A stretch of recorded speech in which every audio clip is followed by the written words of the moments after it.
around here become impassable because of flooding, you typically see signs and barriers up to warn drivers.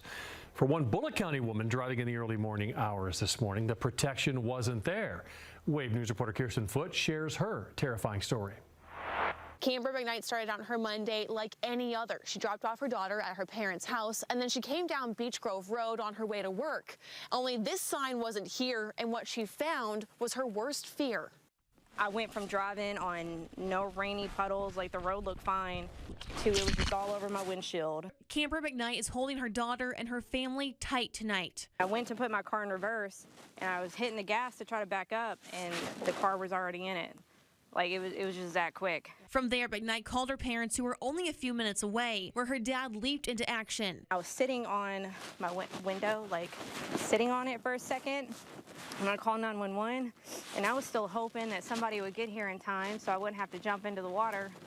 And then all of a sudden, I was like getting closer and closer to the trees, and I didn't want to like go over. She knew she had one option: swim for her life. It was just very cold. I was like, I just got to stay above water. And then my feet started going down because, you know, I was getting tired. And then I felt the ground below me. And so I went to stand up. When I stood up, the water was like above my hips. She kept telling herself to keep walking. And shortly after, she was in her dad's warm car, safe. You can see it goes from a line to no line very, very quickly. And it overtook it. The magnitude of the ordeal still sinking in. I would say I was probably where that little orange thing is. That's how far I drifted. To know that you swam that whole way, just what goes through your head? I'm glad I know how to swim. McKnight says the thing that could have prevented all of this in the first place wasn't there.